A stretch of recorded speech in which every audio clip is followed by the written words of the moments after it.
What's up, everyone? Welcome back to the channel for an interview with an Emmy nominee. Jake Schreier, director on Beef. Congratulations. Very, very well-deserved nomination right there.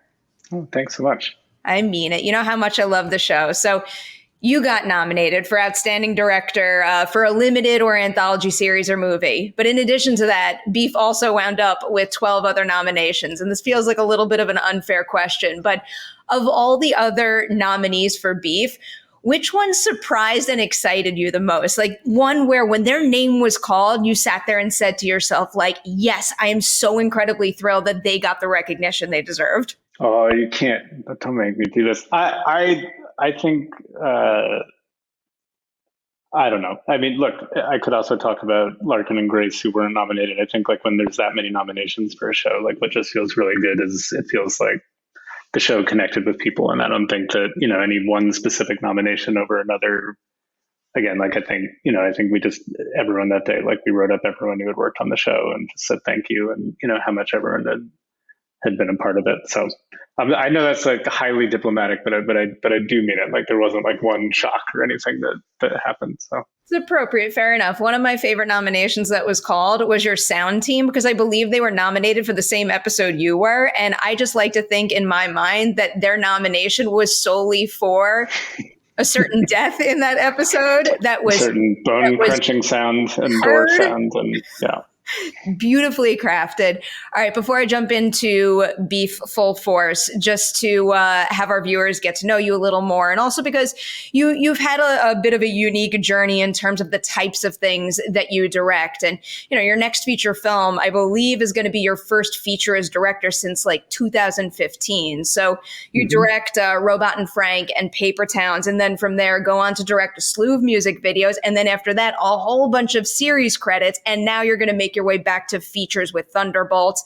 How much of that trajectory was determined by what you were interested in creatively on a personal level versus going with the flow of a constantly evolving industry? I think probably mostly going with the flow. I mean, obviously it's always determined by what interests you, and then, but the flow changes, where that interest is going to come from and what format it's going to be in, so I think, there was never any plan of, okay, now it's time to do TV or now it's time to go back to like a superhero movie. I think, it's just what comes in that feels like it grabs you and expresses something that you want to work in or get better at or learn something from. And I think, that's the nice thing about all of these projects. I mean, I also started in commercials and I did music videos way back when. And that, I think there's almost never a project that you don't learn something from, and I think lately, the thing I think a lot about is just about fit and collaboration and who you work with and just how lucky it is. Like when you get,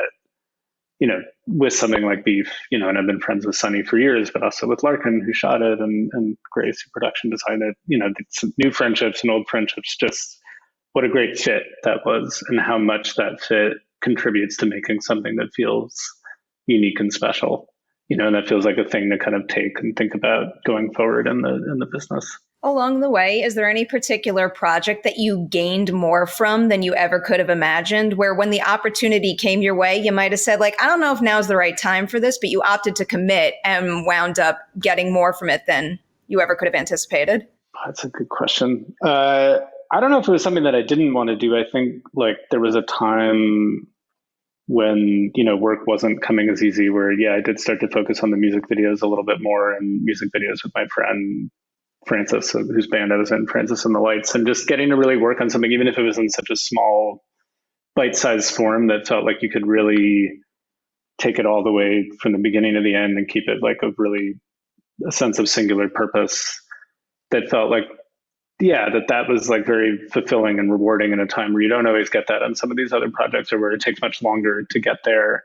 And I think that led to there was a thing that we were exploring about like really using long takes to capture a moment in time and really see something, and also how to kind of work with other, like in the rest of the music videos that I went on to make, like try to kind of replicate that collaboration with Francis where it feels very much like his music video as much as mine, and trying to do that with other artists and letting them kind of bring a lot of their own ideas. Like I wouldn't just write treatments and send them off. It would have to be an artist that was willing to talk to me about what they wanted to see, and then me try to translate that somehow cinematically. And I think that ends up being valuable in all kinds of ways, especially like when you're making something like Beef, or if you look at like episode 3 in the church, where, I have no personal connection to the Korean church, but the people who were there did, and really leaving the room open for Stephen and for Sunny and all of the people there to kind of bring themselves to that scene and really make something that feels personal,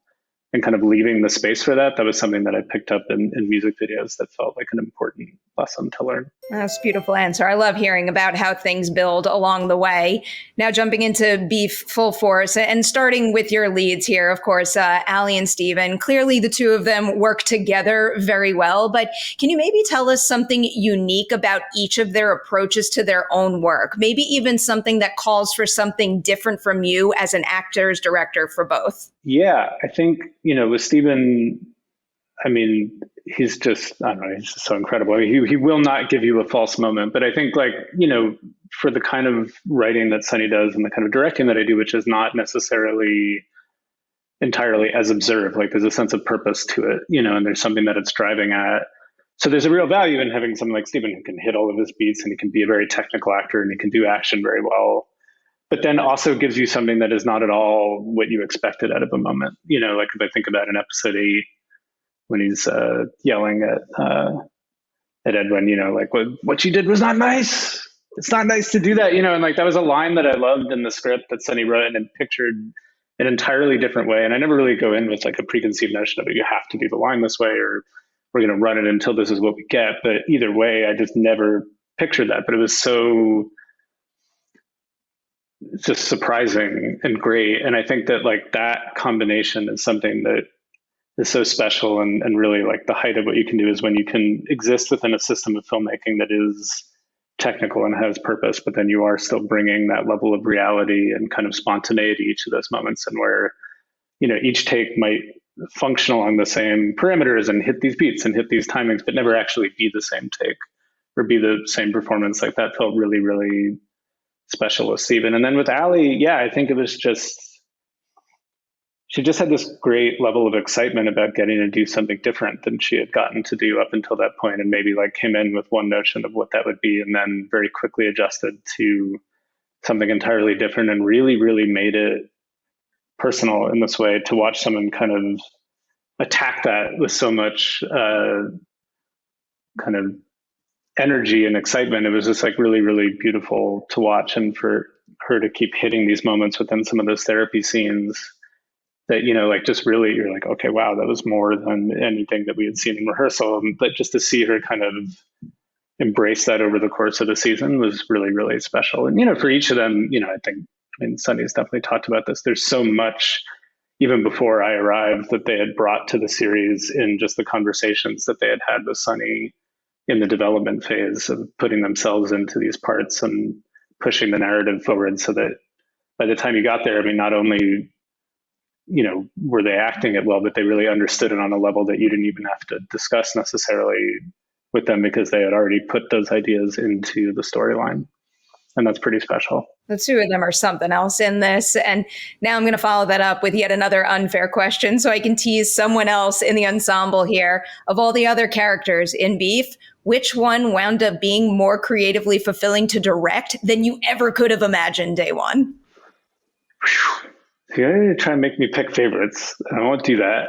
I can't do that. I mean, I think that certainly, I just want to be clear, I'm not saying this above anyone else. Of course. Cast all their nominees. I mean, I think watching Yeun, there's something very exciting when someone is in one of their first parts, like at least at this scale, and to watch Yeun kind of grow into that, and how kind of real he was from the first moment, but also like develop an approach and an acting style, because they just haven't gotten to do it that much before, and be that good, not his first time out, but in one of his first times out. I think that's fun for everyone to watch. I think that was something that just felt really nice to see happen in front of your eyes. But everyone just brought so much of themselves.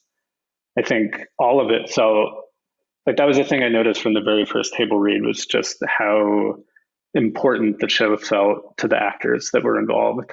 And once you see something like that, it makes you want to really be there for them and be at the top of your game because you know how important this is to everyone involved, and you don't want to be the one that lets that down in any way. That's a big part of the reason why I ask a question like that, because you have a rather large supporting ensemble here, and it's not easy to make characters like that feel full and real and like their worlds are whole and lived in, and every single one of them manages to do it. And I think that's a big reason why you see so many Emmy nominations for the show in the acting categories. I'll stick with Yeun for a minute more. So jumping into the particular episode you're nominated for, it is episode 9, so everyone should know. If you have not caught up on Beef, do that. But from this point forward, we will be talking about spoilers. I wanted to ask you about directing him in one particular scene. It is the conversation between Paul and Danny in that walled off area. Can you kind of walk us through the conversations you two might have had in terms of, navigating Paul's building reactions to all of the things that Danny is confessing, in particular, why he is so quick to brush off the wiring error, but then also making sure that it's justified when the switch flips in a way when he mentions the college application situation. Yeah, I wish that I could say that there was some brilliant thing that I told Yeun to get into that place, but he just nailed it. I mean, he was just there. And, something that was nice about episode 9 is whereas most of the show was shot entirely out of sequence, we cross-boarded it. Like 9 happened at the end, 9 and 10 happened kind of where they happened within the storyline. So there was like a wealth of that relationship that had been built up between him and Steven at that point. And I think, we did talk about how like there's an amount of this that's understood between these brothers about the dynamic and, a certain amount of rivalry or wanting to keep each other down. And he understands a little bit about Danny and what he's messed up, but he doesn't, but something that deep, he maybe doesn't know. And I think there's also an element of it, which, for Steven, obviously, he's trying to reach this moment of honesty in part to be selfless and push Paul away from him to save Paul's life. And I think that there's an element to which Paul even might understand that in a way, even if there is a ton of anger at that there's a sense that a break is made between the two of them in that moment. But again, I wish I could say that, he was just, the two of them were just so there and so ready for that moment when they played it that it mostly, I just, you call action, you call cut, and you maybe say one thing and you watch. But yeah. One incredible moment of many in this particular episode. So I'll ask you a broader question now. Going into filming episode 9, which scene, which story beat did you think was going to be the toughest to capture? And then ultimately, was that indeed the hardest of the bunch, or did something else catch you by surprise? Look, there's different kinds of hard, right? There's certainly just like a resource question. We knew that we didn't have an actual massive SWAT team outside, and we didn't have, a ton of time to film the episode for having a lot of action. So there certainly was an amount of nerves just about being able to pull off the kind of scope and scale of it. But I think that moment, and where Steven got to with you got to get away from me, man. Like, you got to get away from me. Like, that line was so beautiful in the script, but that's not exactly how it read. Like, Steven brought that in that moment. And so when you're in the midst of this kind of, chaotic melee, and then you still have actors finding moments that real amidst it, like that, I think was the biggest question. Is like, can we pull off an episode like this that is so heightened that hopefully we've built to on a tonal level, but can we still find all of these really beautiful character moments that Sunny has been building up to in his writing amidst that? And once I saw that on set, I was like, okay, yeah, I think we can do it. I think we can get there. Very much did. I'm going to touch on one particular character moment that you built towards especially well. And I want to know a little bit about the conversations you had with Ashley when shooting this particular scene. And of course, it's the button pressing scene. What do you two have to talk through so that the intentions that you want her to convey are clear, if there are any deliberate intentions behind the timing of the pushing of the button at all? Right. That was a big discussion about like what level of intent is in this button push. And I think that we landed on, we went back and forth. And I think viewers can make of it what they will. Certainly she's been pushed to run on her own by the fact that Jordan has been so cruel and pushed her away. So that break is there between their two characters. As far as like, I think it's a mixture between fear, and a reaction, and then also maybe just a recognition that this person does not have your best interest at heart and probably would not wait for you if they were in the same position. But I don't think, and we never wanted it to be some sort of like cool diabolical turn that she makes to turn on Jordan. It's more just that a break has been made between those two characters, and in that moment, that's what it leads to. You feel it when you're watching it. And I feel like you have also, like, I'm a horror lover. That is my main number one genre. I'll watch anything. That is my favorite. You 100% delivered one of the best, most memorable on-screen deaths of 2023. Hey, I'll take it. I mean, again, it's all fit and team because, the way it was written, she didn't get cut in half. It was just she got crushed in the door. And then it was like, all right, how are we going to show that? We probably don't want to show too much of it, because it's better imagined, as you said, and, the incredible sound design. And then we were talking about it in Larkin Seiple, or DP, that idea of these we're going back and forth in these reaction close-ups, which was what was going to tell us that she was dying. It was going to be on their reactions. And then he was just like, you could just have, if the door's in the foreground, you could just have it close. And it was just, it was just too good an idea not to do. Like, I think everyone, when they heard that, it was like, okay, yeah, I don't care how messed up that is. We have to do it. So, yeah. Messed up and so incredibly effective. I have to let you go in about a moment. So, it is time for the inevitable turn towards Marvel and Thunderbolts. I hope I can ask you some safe questions here. You can ask the questions. I'll give it a go. Can always cut off the internet connection. Yeah, really. Your high-speed internet suddenly is gone. Yeah, exactly. It's weird how that happened. Yeah. Getting the opportunity to direct a Marvel movie is a really big deal, but I am curious more about accepting it from a personal perspective as a director. When you were offered the chance to direct Thunderbolts, what did you think you would gain from that opportunity as a director evolving his craft? I think,